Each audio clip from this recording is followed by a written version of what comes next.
Imagine, just for a moment, that every choice you've ever made, or ever will make, creates a new reality. A separate path that continues on without you.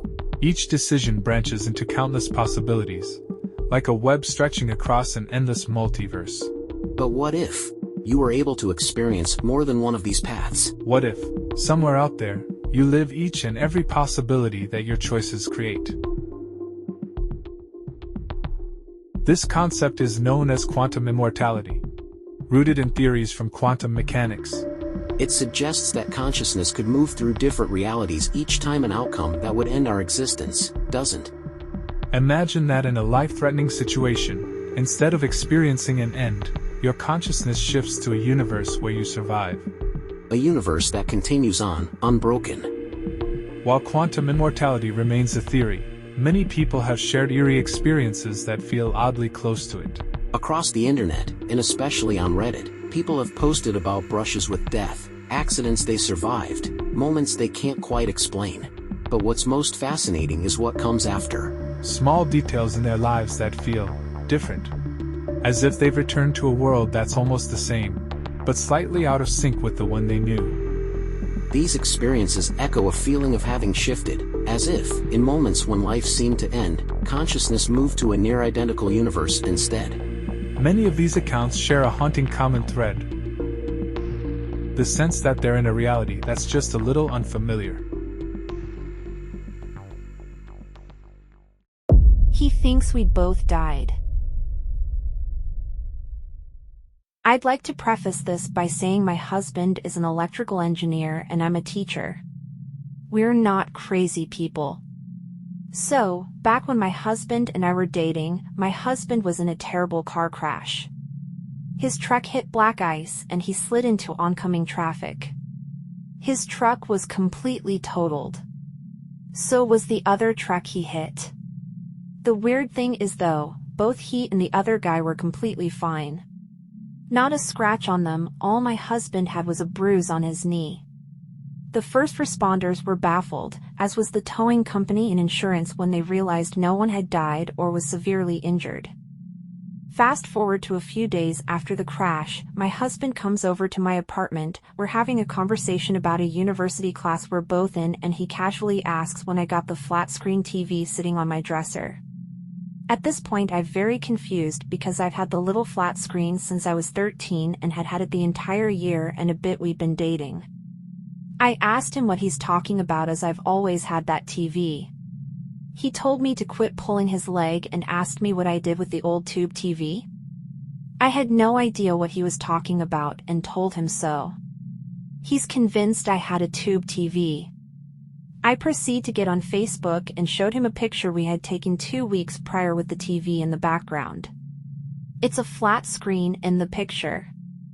My husband goes white like he's seen a ghost and just stares into space for a minute. His eyes started to water. I asked him what's wrong and he said, "I swear to God, I'm not crazy. You've had a tube TV since we started dating." It was a tube TV when we took that picture. I brushed it off as his head being rattled from the accident and he didn't bring it up again. However, any time we hung out in my room, he'd always look at the TV weird. Fast forward 7 years, my husband and I have been married for a few years and decide that we're ready to be parents. I'm not on birth control and we decide whatever happens, happens. We're not actively trying, but not preventing it either. So we're on vacation in Italy, wandering around Rome and I feel like shit. I had had my period the week before and it was the worst one I had had in my whole life. As we're walking around I am suffering from back pain, chills and horrific cramping. I go to the bathroom in a cafe and hurl my guts out, have diarrhea and realize I'm menstruating, heavily. Obviously I'm weirded out since I had just had my period the week before. I clean myself up, go back to my husband and tell him I think I need a doctor. I have a pretty high pain tolerance, but this is insane. It's getting to the point I'm having trouble walking and I'm starting to feel pain in my shoulders. I don't want to ruin our vacation, but I'm starting to really worry. My husband is smarter than me, sees the state I'm in and says I'm visibly paler than when I went into the bathroom and gets me help. 20 minutes later I'm on a stretcher and being taken to the hospital. An hour after that I'm being prepped for emergency surgery as doctor tells me I have a ruptured ectopic pregnancy, I have heavy internal bleeding and if he doesn't perform surgery I am going to die. 6 hours later I wake up very sore and tired. Doctor tells me I'm very lucky, and if I had waited any longer to seek medical attention I'd be dead. Husband stays with me in the hospital the first night, then gets a hotel for the rest of my stay. A week later we're cleared to fly home and I go through a grueling month of healing from the surgery. 2 months after our return, somehow my husband and I get on the topic of fires and he goes on about the dangers of kitchen fires and I say, no need to worry, we're all set with the extinguisher in the closet. He looks at me like I have 3 heads and asks me what I'm talking about. I remind him about the extinguisher in the front closet where we keep the coats. We've had it for 3 years. He insisted we buy one when we bought our house. My husband shakes his head and tells me he has no idea what I'm talking about and we don't have a fire extinguisher. I remind him about, not only my memories of fighting about if we really needed one, where to put it, buying it from Home Depot but also installing it to the wall in the closet. He looks at me with confusion and tells me none of that happened. I get up, go to front closet to show it to him, all the while cursing him for being an asshole for forgetting our 2-week fight about it, and lo and behold, no extinguisher. Not only is there no extinguisher, there's no holes in the wall where I know we installed it. No fresh paint, this wall has never been touched. I insist he's moved it and fixed the wall and ask why the f*** he would play such a stupid prank. He continues to insist we've never had one, let alone talked about getting one. This goes on for several minutes. I'm approaching hysterics, telling him to quit playing with me when finally he says, now you know how I feel about that TV. We didn't speak about it for a long time. Then after I found this thread he brought up his theory that perhaps in another timeline or dimension or whatever you want to call it, we both actually died and we reset like a video game and the TV and extinguisher are glitches. I don't know if I agree with him, all I know is that I have never been so rattled in my whole life and every time I get something out of the closet I'm overwhelmed with this feeling of wrongness. I know it should be there but somehow it's just not. I can't explain it. He says he will go to his grave swearing I had a tube TV.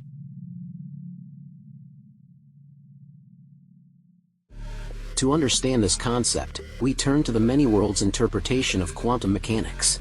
This theory proposes that every possible outcome of a quantum event actually exists, creating multiple, parallel realities. According to quantum immortality, your consciousness might follow the path of survival across these realities, potentially leading you to experience a kind of endless existence. It's important to note that while fascinating, quantum immortality is still theoretical, a blend of physics, philosophy, and mystery. It's less about finding factual immortality and more about exploring the possible connections between our consciousness and the nature of the universe.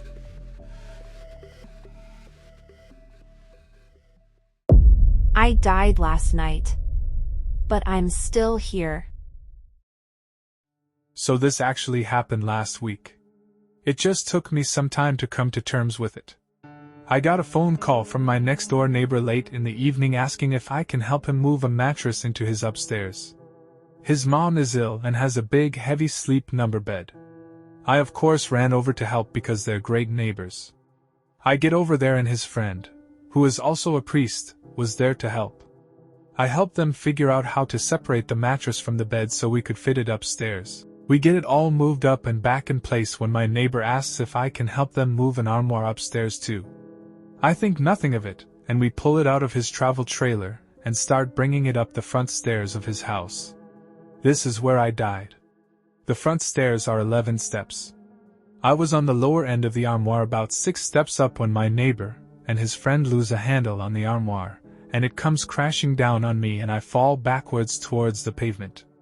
I then wake up in my dining room to my phone ringing and my wife asking me if I'm going to answer the phone. It's my neighbor asking me if I can help move a bed upstairs for his mom.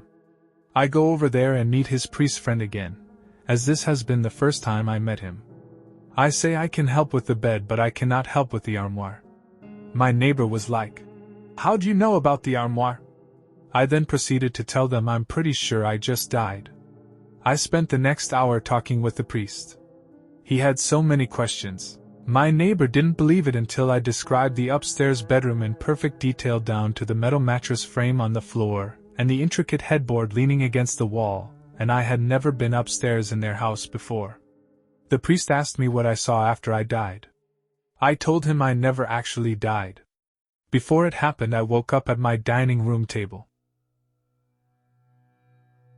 So, if every reality is a possibility, how can we affect the one we're in? While we may not be able to jump between universes at will, many believe that by changing our perception, we can effectively shift the reality we experience. By focusing on new decisions, intentions, and ways of thinking, you might feel like you're steering into a new reality. Some call this idea reality shifting or manifestation. Through small choices, daily habits, or even conscious affirmations, it's believed that we can create ripple effects in our lives that feel like stepping into a new world, one shaped by our intentions and awareness. Now, while the idea of reality shifting has blown up in recent years, especially online, it's not exactly a reliable source. Much of the hype has been driven by young people on forums like the Shifting Realities subreddit, where posts are often more fiction than fact. So, we won't be diving into those experiences here. They're often easy to spot as imagination at play. But, for those curious, we'll briefly touch on some of the methods that have circulated. Even if they're unproven, these techniques show the ways people hope to connect with alternate versions of reality.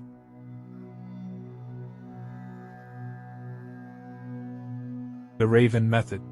Lie in a starfish position, relax completely, and count from 1 to 100 while visualizing your desired reality. Repeat affirmations like, "I am shifting to my desired reality," to help ground your intention. The Staircase Method. Picture yourself going up or down a staircase, counting each step. Each step brings you closer to your desired reality, and you can add details, sounds, and emotions. Once you reach the last step, envision entering your desired reality. The Lucid Dreaming Method. Obviously, first you need to enter a lucid dream. Then, either imagine a door behind you that'll act as a portal to your desired reality, or just imagine that you'll be taken to the reality you want.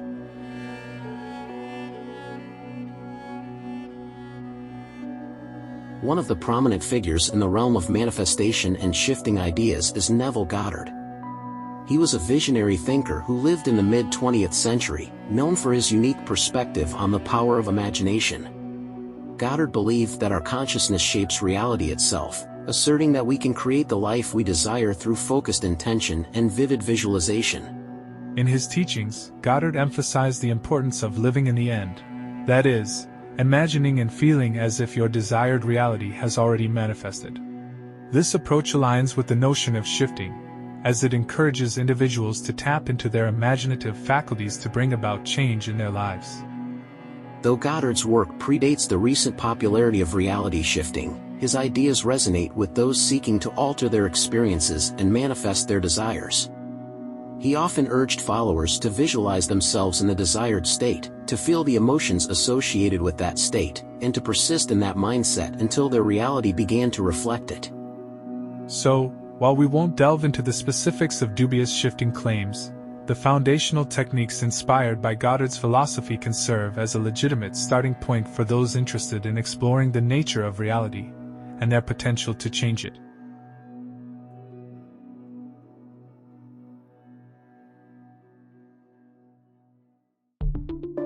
These ideas lead us to some deep, almost unsettling questions. If each version of you is as real as the next, then what does it mean to be you? And if consciousness can continue through endless realities, could we ever truly experience our own end?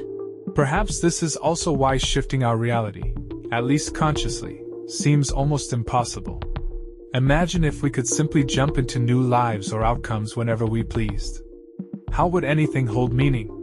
If every experience was something we could just escape or alter, what could we be certain of? What would be real? There's a kind of structure, a necessity to consequences that gives life its weight. Without it, perhaps everything would become meaningless, slipping into emptiness because nothing truly mattered. Whether you see it as science, spirituality, or simply a thought experiment, quantum immortality and changing realities challenge us to think about our lives in powerful new ways. So, what do you think? Do you believe in the possibility of multiple realities? Have you ever felt like your life changed because of a small shift in your mindset? Share your thoughts below, and let's explore these endless realities together.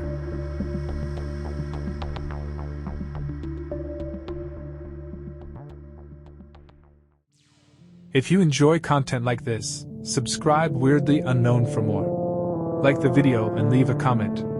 Good night.